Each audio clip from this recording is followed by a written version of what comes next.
So, the month didn't go as planned in terms of drawing, but hey, that's okay. Welcome back to another sketchbook flip through.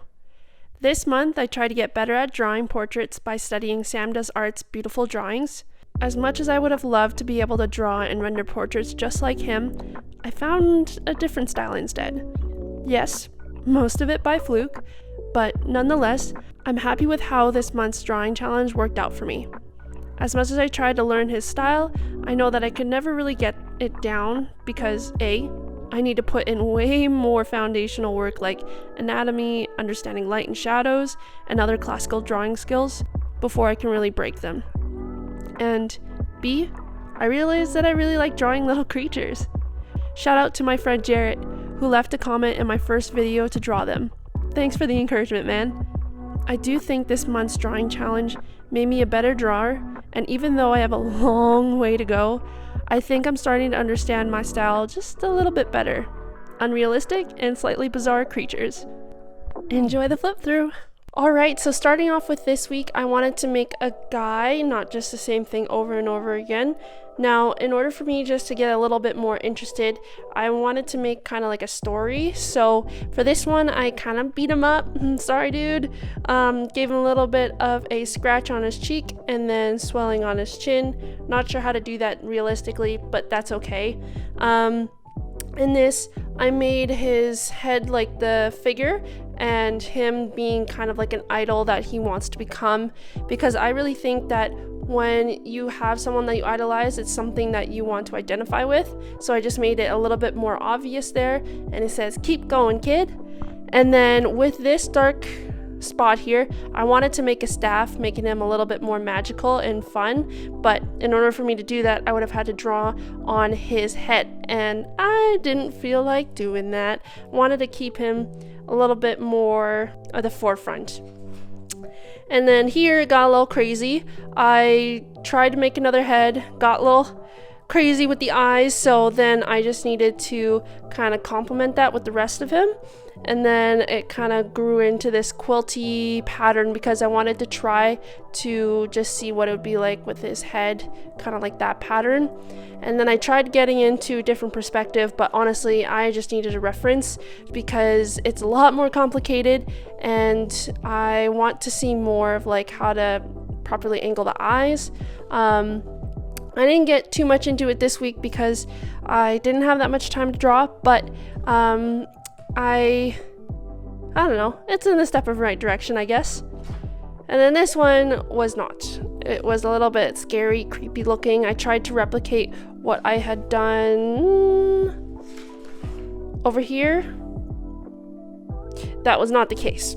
That was definitely not the case. Too creepy looking. Thing is just I made it too dark, and the contrast there is like shock and creepiness. And then I tried to do an eye study. So here I was just trying to understand the plane of the eyes a bit better, and then I wanted to play around with the different expressions and turned into like this little cub dragon thingy. I like that one. It's cute. And then I tried to do an eye study from an actual reference in Pinterest, and not too shabby. Definitely need to work on how to do the other side like that too. And then warming up again for this last day of drawing, I wanted just to get comfortable with the movement again. And so here, I really don't know what was going on, especially in the hair, but it is what it is. Made it. I'm okay with it. It helped me progress to this, where still not great head shape, is definitely off, but got to play with the hair. Oh yeah, what I was trying to do here was trying to apply what I was doing in my eye part. And so I was trying to do that here on a smaller scale, more cartoony. So I'm very proud of this one, and in order for me to get to her, I had to go through these two that I don't love, but hey, there's definitely parts in there that got me to this point, and I'm very happy and grateful for that. I quite like her badassery and just her unconventional side, where her hair is different. She has the earlobe expanded, the beautiful neck elongation, and then a nice scar across her eye. I've always been drawn to that. I think it's just so cool. So yeah, this is my beautiful badass warrior.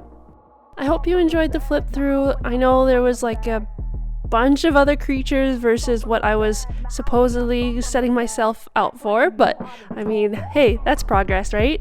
I will be stepping away for a little while, about a month, just because I'm gonna be visiting some people on a trip, so hence this past week has been pretty hectic and I didn't get too much drawing in, but I hope to come back as soon as I can and continue making these videos because I think they're just so much fun, and also showing off the progress is, I feel, so much more real and relatable. So honestly, you can do whatever you set your mind to. Just know that yes, there might be 5 steps back for the one that you took, but you know what? You got it. All right, guys. I hope you have a wonderful next month and take care of yourself. Remember, show up for yourself so you can show up for the world. Okay, love you. Bye.